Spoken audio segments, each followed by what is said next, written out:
Hola, ¿cómo están? Soy la profesora Esmeralda. Quiero invitarlos a recorrer los lugares donde se dieron importantes acontecimientos y se desarrollaron hechos muy importantes. Esta historia está referida a la Constitución de México. Así es que, niños, vamos a este interesante recorrido. ¿Sabían que la Constitución que actualmente nos rige en México es la del año 1917? Que para llegar a ella y conseguir que nos represente a todos, hubo antes muchas luchas que sortear para lograr lo mejor para nuestra sociedad. Quiero contarles que en el año 1808, España estaba en guerra porque Napoleón Bonaparte, que era emperador de Francia, obtuvo bajo presión la abdicación de Carlos IV y Fernando VII. El pueblo español, que no estaba de acuerdo con esa situación, se rebeló y formó un gobierno provisional que se trasladó a la ciudad de Cádiz, donde convocó a las Cortes Generales extraordinarias que se erigieron en Asamblea Constituyente. ¿Se acuerdan qué es una Asamblea Constituyente, niños? ¡Claro! Un grupo de personas que representan a un pueblo y redactan una constitución para organizarse. ¡Exacto! Las Cortes de Cádiz estaban integradas por representantes de las provincias españolas, pero con una importante novedad. También fueron invitados en las mismas condiciones de igualdad representantes de las provincias de América, quienes participaron activamente en la elaboración de la nueva Constitución.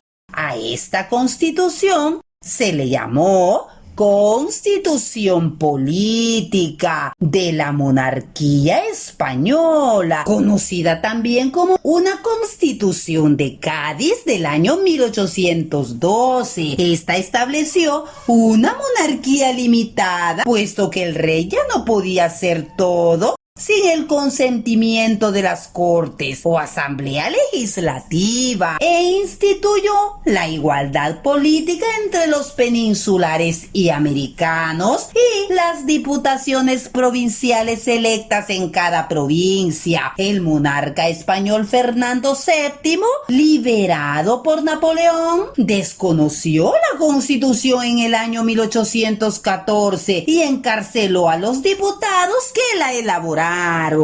Me enteré de un dato curioso. Esta constitución en su época era conocida como la Pepa, porque se juró el día en que la religión católica celebra a San José. Exactamente, señor Abelardo. Mientras en España sucedía esto, en la Nueva España se iniciaba en septiembre del año 1810 la lucha por la independencia encabezada por Miguel Hidalgo y Costilla, y en diciembre del mismo año Hidalgo proclamó en Guadalajara la abolición de la esclavitud, es decir, hizo un llamado a que todas las personas fueran libres. Los insurgentes no aceptaron tratos con el gobierno español, ni aceptaron la Constitución de Cádiz. Cuando murió Miguel Hidalgo, tomó el mando de la lucha José María Morelos y Pavón, quien escribió un documento muy importante llamado Sentimientos de la Nación en el año 1813. Este documento contiene las bases de la organización política y las ideas de lo que debe ser un buen gobierno. En él se establece que el pueblo debe ser libre y soberano, es decir, capaz de decidir quién lo gobierna y sin deberle obediencia a un rey. También dice que todos los hombres deben ser libres y no esclavos. Son justas leyes, ¿no? Sí, claro. Estoy de acuerdo. Bueno, respecto a esto, continúo contándoles que también propone dividir el poder en tres: el poder ejecutivo, el poder legislativo y el poder judicial, y declara la independencia de los mexicanos de la corona española, entre otras muchas cosas interesantes que fueron la semilla de las ideas en los que creemos ahora. Claro, yo también he estudiado que el gobierno hoy en día se divide en tres poderes. Bueno, de acuerdo a lo que hemos venido estudiando, también ahora el poder se divide en ejecutivo, legislativo y judicial, ¿o no? Sí, pero no es exactamente igual. Efectivamente. Veamos cómo se llegó a la forma de nuestro gobierno actual. Regresemos con Morelos, quien convocó a un Congreso Constituyente en Chilpancingo, que elaboró otra constitución proclamada en Apatzingán, Michoacán, en el año 1814. Fue denominada Decreto Constitucional para la Libertad de la América Mexicana. Como seguían en plena lucha de independencia, solo la obedecían en los territorios controlados por el ejército insurgente. Dejó de tener eficiencia la derrota y muerte de Morelos. Sí, en la escuela nos enseñaron que la independencia de México se alcanzó en el año 1821. Exactamente, cuando Agustín de Iturbide, oficial del ejército español que había combatido a los insurgentes, logró el acuerdo de todos, inclusive del jefe insurgente Vicente Guerrero. De momento, la independencia favoreció a los criollos acaudalados, a la iglesia y al ejército, fiel al gobierno español que había combatido a los insurgentes. Oh, claro. Fueron momentos de mucha confusión después de tantos años de vivir bajo el gobierno de España y de tanto tiempo de lucha. Exactamente, don Abelardo. Durante esa época se decidió que se seguirían aplicando las leyes españolas hasta ser sustituidas por las leyes mexicanas. Así que siguió vigente la Constitución de Cádiz, que una revolución impuso a Fernando VII en 1820. Por lo que comenta, el camino para establecer en nuestro país una nueva constitución fue muy complejo. Pero pronto surgieron quienes deseaban un orden más justo con la participación y el beneficio de todos. Así fue, se formó un primer Congreso Constituyente. Iturbide, con el apoyo del ejército, se proclamó emperador y el Congreso lo aceptó. Su gobierno fue autoritario y encarceló a sus oponentes. Una rebelión de parte del mismo ejército, apoyado por las diputaciones de las provincias, logró su abdicación y desconoció al Congreso por haberlo aceptado como emperador. Se eligió un segundo Congreso Constituyente que se reunió con el Templo de San Pedro y San Pablo, ahora sede del Museo de las Constituciones. Ese Congreso promulgó el 4 de octubre de 1824 la Constitución Federal de los Estados Unidos Mexicanos, conocida como Constitución de 1824.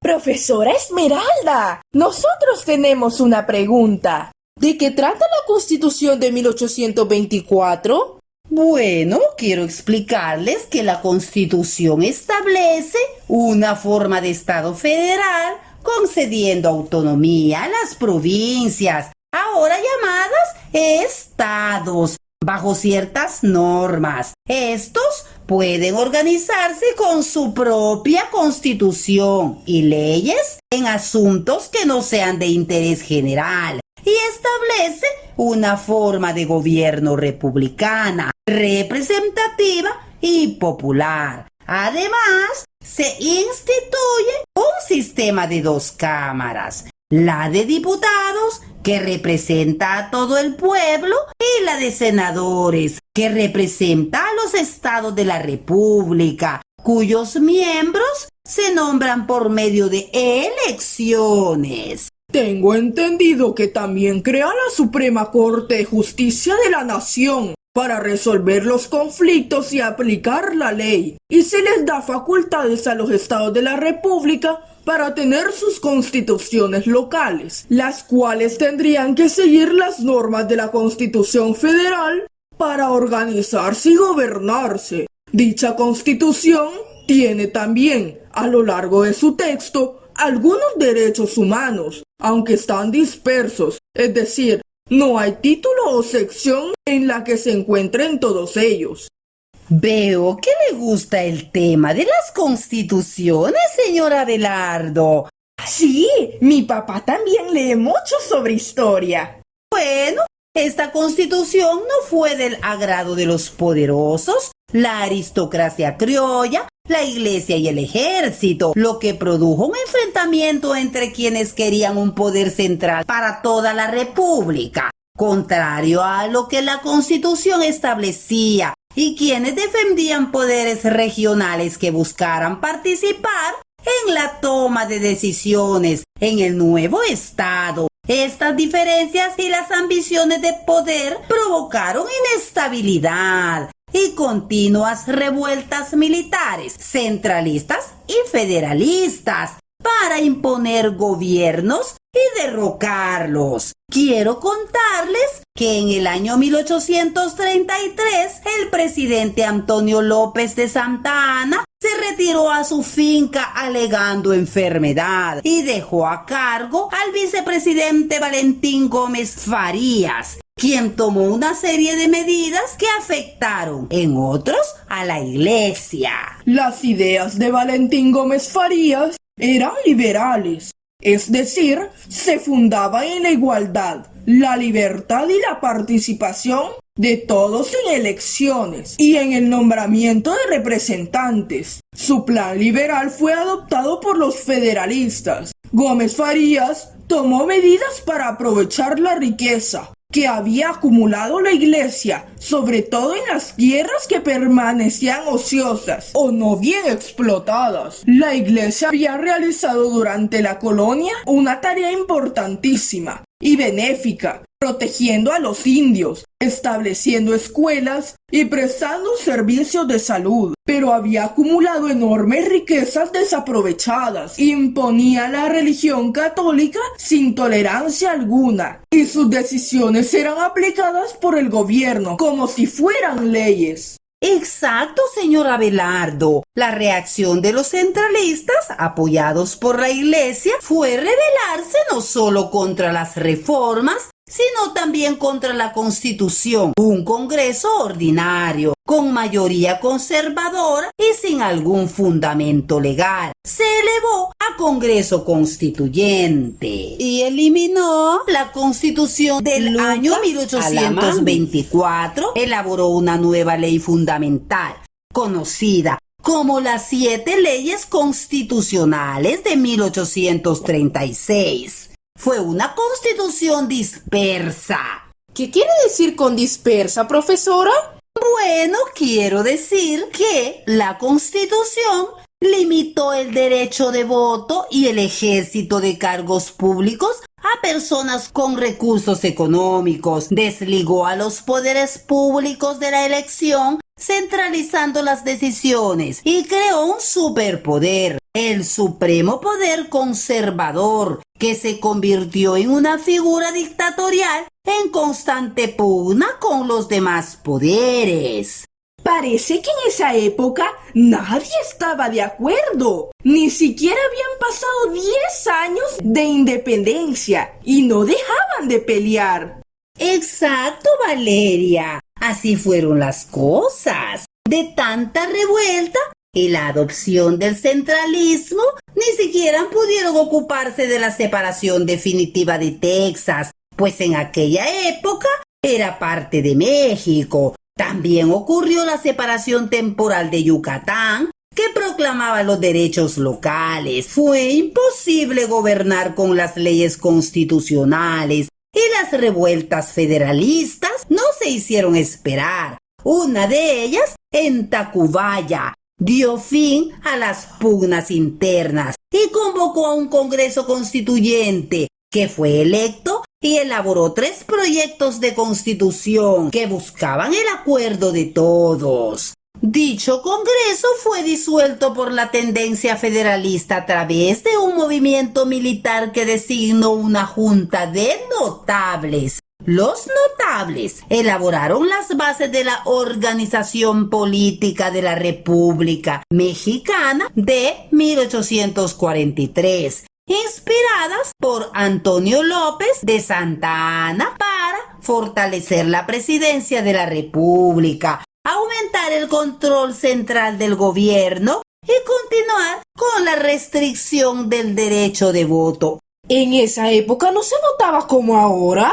No, Santiago. El autoritarismo con el que gobernaba Santa Anna enojó a muchos, por lo que se organizó una revuelta encabezada por Mariano Salas, quien dio fin a estas bases y recobró la vigencia de la Constitución de 1824. Como les decía, el Acta Constitutiva y de Reformas de 1847 recupera las ideas de la Constitución de 1824 y la puso de nuevo en vigor, pero con reformas con las que se introduce el juicio de amparo como medio de defensa para los particulares frente a violaciones por la autoridad a los derechos humanos consignados en la Constitución y establece el voto universal de todos con los únicos requisitos de tener la mayoría de edad, que en ese entonces era la de 20 años, y una buena conducta. ¡Qué bueno que para poder votar ya no tuvieras que ser una persona acaudalada! Exactamente, Valeria. Poco duró la vigencia del Acta de Reforma. Contra ella la reacción conservadora promovió la dictadura de Santa Anna, un gobierno diseñado por el historiador e ideólogo Lucas Alamán. Este régimen autoritario fue repudiado. La revolución de Ayutla fue dirigida por una de las generaciones más brillantes que ha dado México. Se trataba de un grupo de jóvenes patriotas liberales. Seguramente habrán escuchado de algunos: Melchor Ocampo, Benito Juárez, los hermanos Miguel y Sebastián Lerdo de Tejada, Ponciano Arriaga, José María Iglesias y el viejo luchador Valentín Gómez Farías, que da un giro a la historia al lograr que Santa Anna deje la presidencia y salga del país. Así se inició la reforma, que consistió en separar al Estado mexicano de la Iglesia, dar al Estado las funciones que le corresponden, poner en circulación la enorme riqueza en bienes de propiedad eclesiástica, quitar el carácter obligatorio a las devoluciones y al cumplimiento de las normas religiosas y establecer la libertad de cultos. Se conoció un Congreso Constituyente que expidió la Constitución Federal de los Estados Unidos Mexicanos en el año 1857. Sí, exactamente. En ella se establece el federalismo, la república representativa, el derecho de voto para todas las personas que tuvieran 18 años siendo casadas, o 21 si no lo eran, y habla sobre los derechos humanos y su protección a través del juicio de amparo. Correcto, señor Abelardo. La libertad de imprenta y de enseñanza es total y no incluye el respeto al dogma católico como limitante, aunque prudentemente omitió la libertad de cultos. La Iglesia y los conservadores la consideraron herética. El 5 de febrero de 1857 fue jurada la Constitución y se integraron los poderes, habiendo sido electos Ignacio Comonfort como presidente de la República y Benito Juárez como presidente de la Suprema Corte de Justicia. En diciembre del año 1857, el general Zuloaga se pronunció plan de Tacubaya por desconocer la Constitución y a Comonfort como presidente y convocó a un nuevo Congreso Constituyente. Comonfort se adhirió al plan, aunque en enero de 1858 fue desconocido por Zuloaga. Benito Juárez había sido electo presidente de la Suprema Corte y en tal calidad, de acuerdo con la Constitución de esa época, suplía la falta del presidente de la República hasta la celebración de nuevas elecciones. Así Juárez asumió la presidencia y marchó al interior del país para defender el régimen constitucional. Se expidieron las llamadas leyes de reforma, que más adelante se incorporaron a la Constitución y se convirtieron en norma. Sí, según la historia, la Guerra de la Reforma duró 3 años y terminó con el triunfo liberal y la reinstalación del gobierno. Sin embargo, los conservadores seguían en desacuerdo y buscaron apoyo de Francia para volver a la monarquía. Con esta idea, después de visitar a Napoleón III, aseguraron su decisión para ordenar una intervención militar en México, con el fin de instaurar una monarquía constitucional. Para tal efecto, invitaron a Fernando Maximiliano de Habsburgo para ser el emperador de México. Apoyado por el ejército francés, Maximiliano asumió la corona. Juárez y el gobierno liberal, de nuevo en peregrinaje por toda la República, defendieron la soberanía y fueron sostenidos por un movimiento verdaderamente nacional, formado por los estratos populares que se opusieron a la fuerza militar extranjera que nunca logró el control total del territorio. Perdido el apoyo francés, el Segundo Imperio Mexicano del año 1863 al año 1867 terminó con el juicio y fusilamiento de Maximiliano Habsburgo. Exactamente, señor Abelardo. Así se inicia el periodo conocido como República Restaurada en 1867 hasta 1876, en la que fue presidente Benito Juárez. A la muerte de este, Sebastián Lerdo de Tejada lo sustituyó y posteriormente fue electo. Cuando planteó y logró su reelección, Porfirio Díaz organizó un movimiento militar. La revuelta iniciada en Tuxtepec triunfó y Díaz asumió la presidencia. El general Porfirio Díaz, a través de reformas constitucionales que le facilitaron continuas reelecciones, estableció un régimen autocrático que duró 30 años. Logró, mediante una combinación de represión y negociación, terminar con las sublevaciones locales que venían presentándose en México desde la independencia. La paz resultante dio al gobierno la plena aceptación y apoyo de las clases altas y de la burguesía urbana, que aumentaba en tamaño. Con Porfirio Díaz, el progreso económico fue notable, lo mismo que la creación de infraestructura, todo sobre ferroviana. Se reorganizaron y equilibraron las finanzas nacionales y se pagó la deuda externa. La agricultura tomó un papel destacado en el desarrollo, pero generó problemas que agravaron la desigualdad social que México padecía desde la independencia, particularmente a través de la formación de enormes propiedades rurales llamadas latifundios, que dependían de la exploración de los campesinos. Por otra parte, se controlaron los movimientos obreros que buscaban mejoras en las condiciones de trabajo. Algunas huelgas fueron sangrientamente reprimidas. En mi libro de historia leí que a principios del siglo XX se produjeron varios movimientos sociales y nacieron distintas organizaciones de oposición, como la huelga de fábrica de textiles en Río Blanco y la fundación del Partido Liberal Mexicano de los hermanos Flores Magón.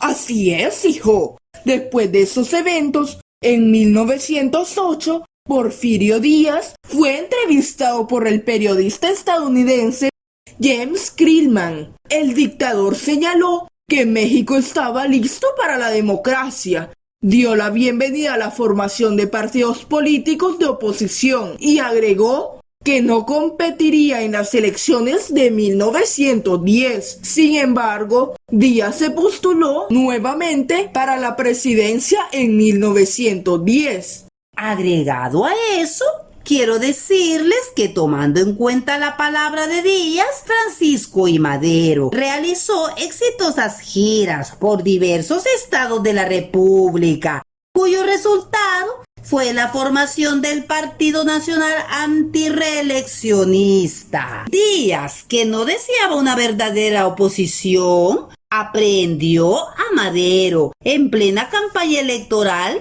y lo tuvo preso en una cárcel de San Luis Potosí. Se celebraron las elecciones y fueron declarados triunfadores Díaz y Corral. Exacto, Madero se fugó de San Luis y huyó rumbo a San Antonio, Texas, donde, junto con algunos colaboradores, proclamó el Plan de San Luis. Correcto, se denunció el fraude electoral, se desconocieron las elecciones de junio de 1910 y se designó presidente provisional a Madero, quien convocaría a elecciones extraordinarias tan pronto como la capital del país y la mitad de los estados estuvieran en poder de las fuerzas revolucionarias. Por último, se convocó a ciudadanos para levantarse en armas el 20 de noviembre de 1910 a las 6 de la tarde. El llamado de Madero tuvo mucha respuesta y se formaron grandes grupos de personas que estaban inconformes con el gobierno de Díaz. A la revolución se unieron contingentes campesinos y obreros. Porfirio Díaz fue derrotado y abandonó México. Las altas clases económicas que favoreció el porfiriato, los ambiciosos caudillos militares y los Estados Unidos de América temían que después de haber ganado las elecciones en 1911, el movimiento democrático de Madero llegara a realizar las reformas sociales exigidas por los contingentes campesinos que se habían levantado en armas, pues consideraban que amenazaban los intereses de las empresas nacionales y extranjeras, unidos en una conspiración con el jefe militar, Victoriano Huerta. Madero fue aprehendido y asesinado junto con su vicepresidente, José María Pino Suárez. ¡Oh, qué interesante! Quiero seguir escuchando más de esta historia. Bueno, quiero contarles que por eso el entonces gobernador de Coahuila, Venustiano Carranza, a través del Plan de Guadalupe, desconoció a Victoriano Huerta como presidente y convocó a la formación de un ejército constitucionalista para restaurar las instituciones. Entre las fuerzas armadas que se unieron a Carranza destacaban quienes lucharon contra Porfirio Díaz, como Francisco Villa en Chihuahua y Emiliano Zapata, quien exigía respeto a los derechos de propiedad de las tierras de los campesinos y el reparto de parte de los latifundios. Correcto, dando continuidad a lo que don Abelardo comenta, cuando el ejército constitucionalista finalmente triunfó, Victoriano Huerta renunció a la presidencia el 15 de julio de 1914. El 22 de octubre de 1916 se celebraron las elecciones para diputados al Congreso Constituyente, el cual se dedicó a elaborar la actual Constitución en el estado de Querétaro, la Constitución de 1917, cuyo nombre oficial es Constitución Política de los Estados Unidos Mexicanos, que reforma la del 5 de febrero de 1857. En realidad, fue una nueva constitución que marcó nuevas rutas no solo en México, sino en el mundo entero. Fue la primera que completó los derechos humanos con la protección de los grupos menos favorecidos de la sociedad.